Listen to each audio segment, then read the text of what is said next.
Hi, everyone. I just wanted to make a couple of extra comments as we get started with week 2 about the why of chapter 17.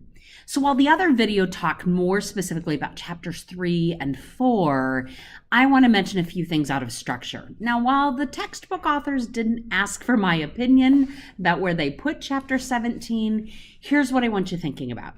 As an organizational psychologist, a lot of times I'll get a phone call and people will want to know why people are behaving the way they are.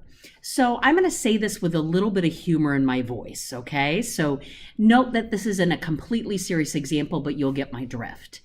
Think about an organization that calls me up, some leader that says, "Hey, Selena, so we've restructured, we've reorganized, we moved some positions around, we changed the building layout, and we just don't understand why employees aren't as happy, or there's a morale issue, or attitudes are poor right now." Again, said with a sense of humor.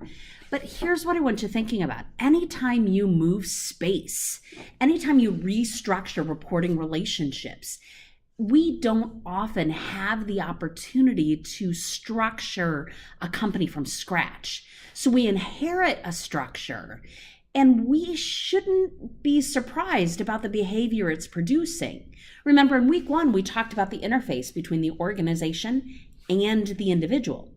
So chapter 17 introduces us to the idea of how we report into, how centralized our decision making is, mechanistic, organic, centralized, only one person makes the decision or other people make the decision. Lots of things that go into structure.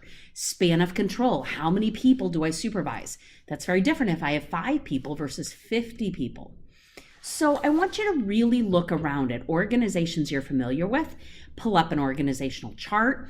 Think about reporting structures, how tall they are, how flat they are in structures, how they're organized. More and more, we're looking at matrix organizations today that while there's a hierarchy, more and more we have to communicate across that matrix. Just consider what those different structures have to teach us about why behavior happens the way it does. So as you dig through chapter 17, don't hesitate to post some of those questions in our discussion area this week, and we'll take those on. I'd love to hear your examples about how you see structure also interact with organizational behavior. Thanks for a great start week 1, and I'll see you on the discussion boards.